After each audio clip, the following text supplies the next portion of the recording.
It truly never ceases to amaze me, the lies people will tell to get ahead. Lies that span decades, manipulate others, and are so preposterous that you would never think anyone could make them up. If there's one thing I've learned from making YouTube videos about scammers, it's that people will lie about anything. Stéphane Bourgoin, for example, was a celebrated criminologist and true crime writer in France with a very impressive resume. He had interviewed more serial killers than anyone else on Earth and amassed a legion of fans who ate up every gory detail in his books and documentaries. Only problem, his credentials were completely fake.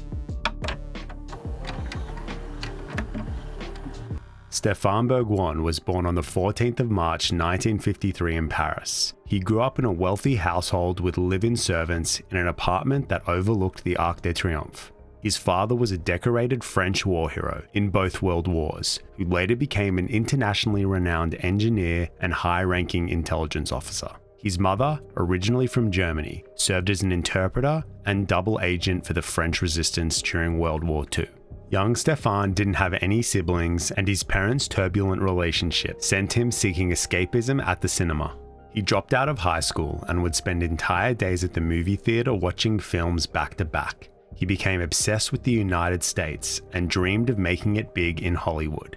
In his 20s, he made frequent trips to the US to soak up American culture and work on low-budget films. Eventually, he returned to France, continuing to work on low-budget film sets while writing columns about B-movies and horror films. He also wrote scripts and assisted on a few adult films. Around this time, Stéphane discovered that his father had a secret second family living just a few blocks away, along with two older half-sisters he had never known about. Needing a distraction from this revelation, he immersed himself deeper in films and books. Stéphane loved storytelling, creating narratives, and constructing worlds that didn't exist. Stéphane started working at the Third Eye bookstore in Paris, eventually purchasing it in 1981. The store was a cramped second-hand shop specializing in books about cinema, obscure sci-fi, detective novels, and rare crime fanzines. Stéphane's own apartment was similarly filled to the brim with his huge collection of VHS tapes, which included recorded news segments about natural disasters and gruesome crimes. He also collected crime scene photos of corpses that he liked to show his house guests. By the 1980s, Stéphane had established himself as a prominent editor, known for publishing translations of major British and American crime writers. He became particularly interested in serial killers and developed an encyclopedic knowledge of this subject. He had been a lifelong lover of American culture, and what's more quintessentially American than serial killers?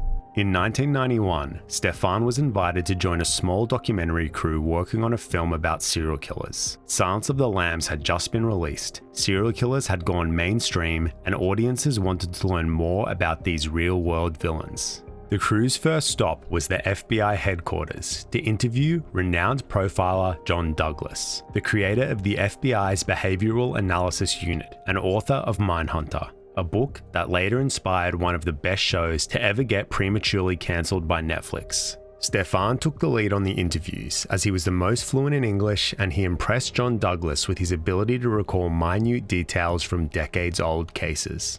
Next, the crew traveled to Florida to interview two convicted killers, Gerard Schaefer and Otis Toole. The plan was to ask deeper questions that delved into the killers' understanding of their own crimes, their impact on victims, and whether they felt any remorse. However, Stéphane went off script, failed to ask the pre-planned questions, and instead asked the killers to recount their crimes and describe their perverse fantasies. At one point, he brought copies of Schaefer's book for him to sign and got a photo together. Stéphane also told Otis Toole, aka the Jacksonville Cannibal, that he had tried his barbecue sauce recipe, which supposedly called for a cup of blood.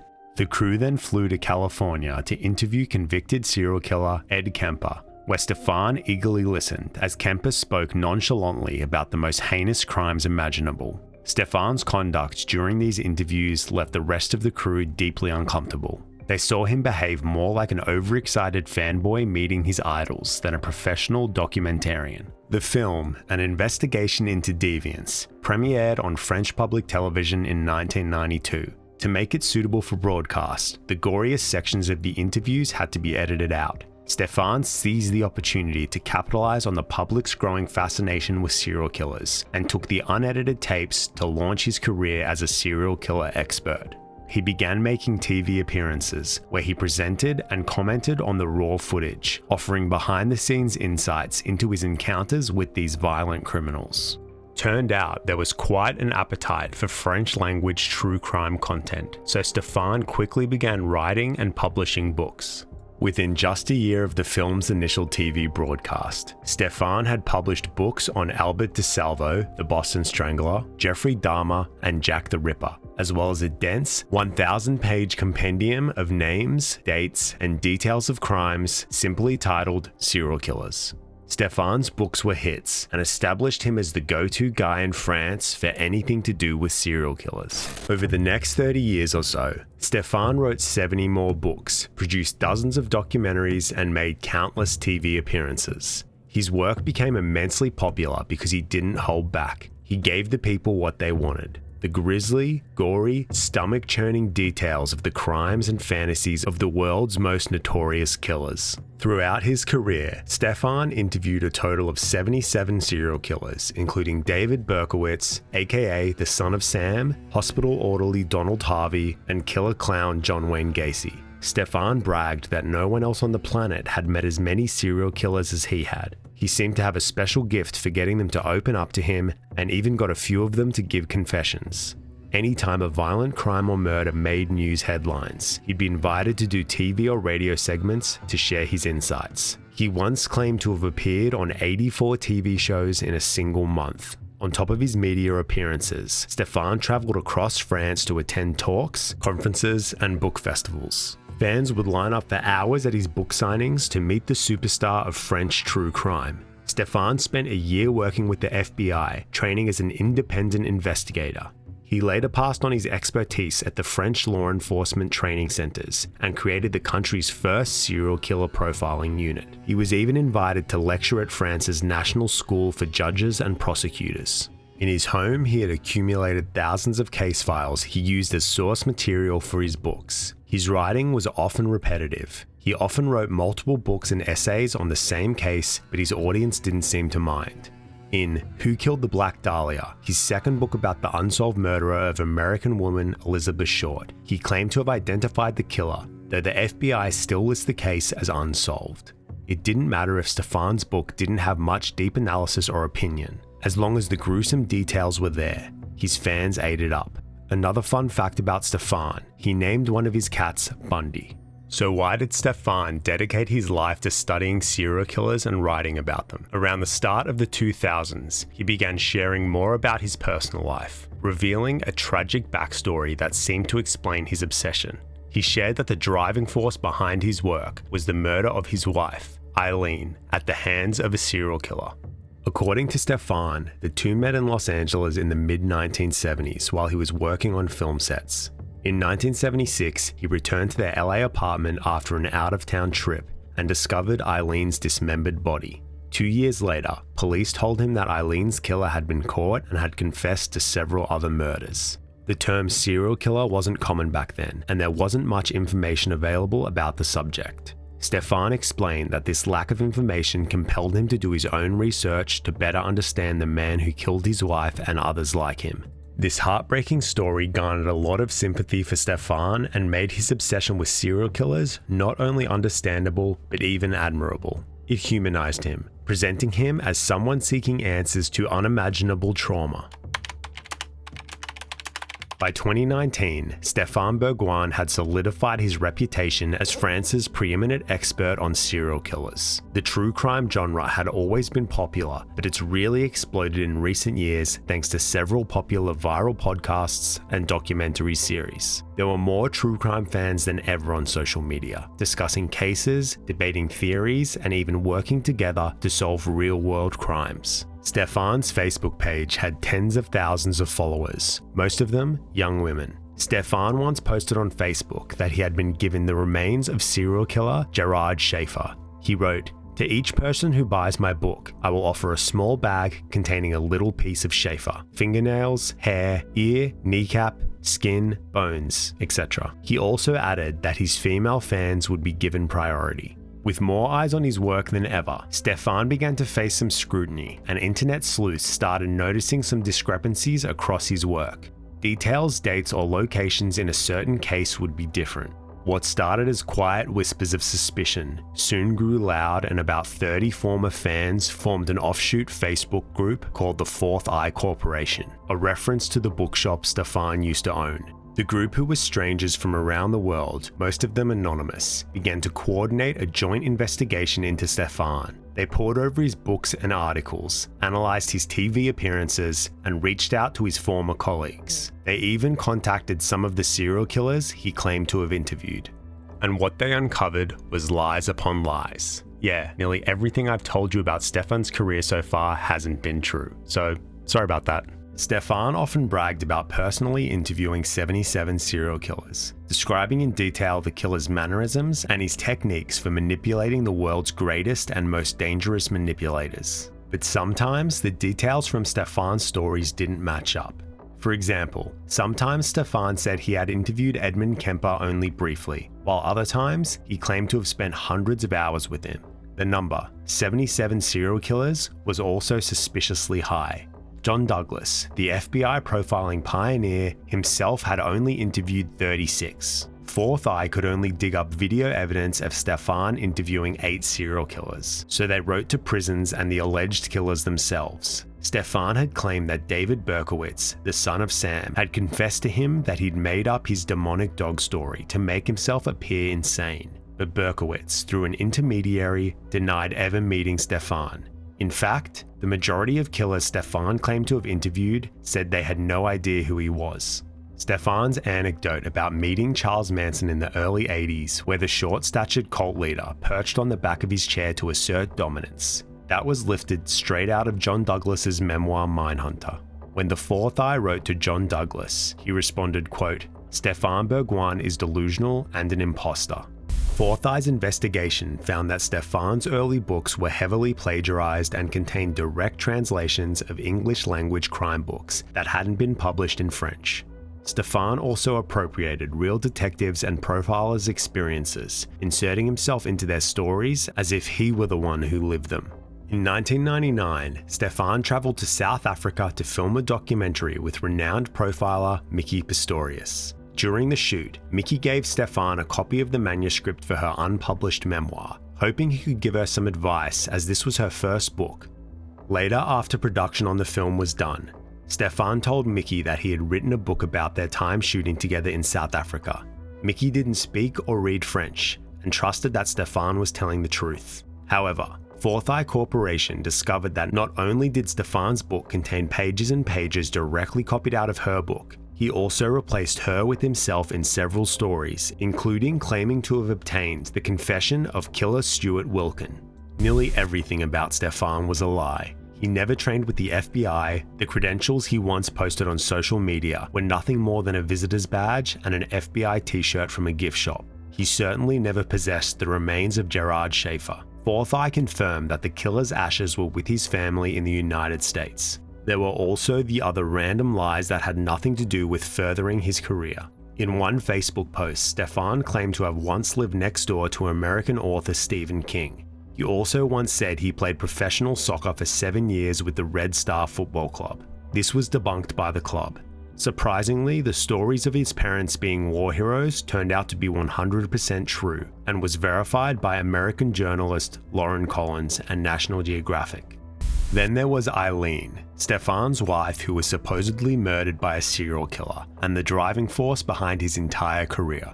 Fourth Eye was suspicious if this woman had ever existed. Over the years, Stéphane had variously referred to her as his wife, girlfriend, companion, and sometimes simply just his friend. He also gave inconsistent accounts of the violence inflicted upon her. Stéphane had always maintained that he kept Eileen's surname and the name of her killer private out of respect for her family, yet he never refrained from repeating the graphic details of her torture and death. Fourth Eye searched for female victims of serial killers in California in the 1970s, but never found anyone who resembled the woman in Stéphane's photo, who had a distinctive crooked front tooth. Stéphane mentioned on multiple occasions that Eileen's killer was currently on death row. Fourth Eye examined California's public list of death row inmates, but none of them matched the circumstances Stéphane had described. On top of all that, French public records show that Stéphane had been married once to a French woman, but they divorced in 1995. So could Stéphane have really made up this big sob story about his wife being a victim of a serial killer? This backstory was central to his public image, gave credibility to his work, and provided a compelling reason for his serial killer obsession. All those times he went on TV playing the sad widower, describing the horrifying moment he discovered his dismembered wife, letting everyone give him their sympathy and condolences. Was it all fake? And if Eileen wasn't real, then who was the woman in the photo? In autumn 2019, the Fourth Eye Corporation contacted French media outlets with their findings, but they were pretty much ignored. After all, Stéphane was an esteemed author and criminologist, while they were a mostly anonymous group of internet sleuths. Fourth Eye took matters into their own hands and released their findings in a series of YouTube videos titled Serial Mytho. These videos laid out all the evidence to expose Stéphane's decades of lies. The videos gained some traction with the French-speaking true crime community. Die-hard Stéphane fans defended their favorite author, while others piled on to try and uncover more of his lies. One of the more outlandish theories that came out of this involved Stéphane's pseudonym Etienne Jailloux, which he sometimes used to publish his more disturbing, transgressive books. Some fans worked out that the name was a near anagram for J'ai tué Eileen, which translates to I killed Eileen. This coincidence fueled speculation that Stéphane himself might be a killer. In February 2020, Stéphane announced he would be closing his Facebook page. He didn't directly address Fourth Eye's allegations, but he wrote that he was the target of a, quote, campaign of cyber harassment and hatred. He also tried to have the Serial Mytho videos taken down by filing copyright strikes against them. But there was finally enough buzz about the scandal that the mainstream French media took notice, and a wave of articles and news reports came out about it. A few months later, Stéphane broke his silence and gave a series of phone interviews to the publication Paris Match. He confessed that he faked his FBI credentials and exaggerated and embellished his stories for better entertainment value. He admitted that he didn't exactly interview 77 serial killers, but he only saw them briefly in prison corridors or in the exercise yards. I don't know a whole lot about prisons, but it seems highly unlikely that a visitor would be allowed to casually walk past a dangerous murderer in a maximum security prison. The biggest revelation came when Stéphane addressed the story of Eileen. He admitted that Eileen didn't exist, but insisted the story wasn't a complete lie. In the 1970s, while living in the US, Stéphane claimed he met 24-year-old Susan Bickrist, a bartender and aspiring cosmetologist who supplemented her income through sex work. Stéphane said they met up a few times before she was murdered by serial killer Gerald Starno in 1975. So that's why he transformed a few intimate encounters with a young woman into the fictional tragedy of losing a wife, because he didn't want people to know that he had engaged the services of a sex worker. However, the Fourth Eye Corporation wasn't convinced. The timeline didn't add up. Gerald Starno wasn't apprehended until 1980 and didn't confess to Susan Bickrist's murder until 2 years later. Fourth Eye was sure that this story was also made up,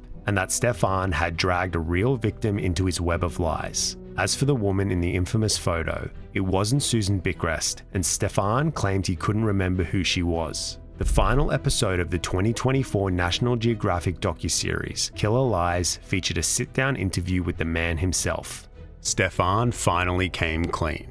Kind of. He admitted that he never had Gerard Schaefer's remains, but said it wasn't a lie because the giveaway was just a joke. He denied that he ever outright plagiarized anyone. He just borrowed other people's stories to make his own more entertaining. He also excused his lies because plenty of people apparently lie in their memoirs. He conceded that he had made up the Eileen story, but insisted that he really did once have an American girlfriend who was murdered by a serial killer. Although he refused to divulge any names or further details. He revealed that the woman in the infamous photo wasn't his girlfriend, but a Spanish actress whose name he couldn't remember. Honestly, the entire segment is so sketchy, and it's hard to believe anything that comes out of his mouth. His body language read as someone who was uncomfortable and definitely hiding something. His face tightened, his hands shook, and he was fidgety and shook his head a lot. In my opinion, it's all bullshit.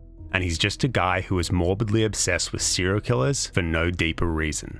At the end of the documentary, we see that American journalist Lauren Collins managed to track down the woman in the photo. She was indeed a Spanish actress, still alive and living in Europe.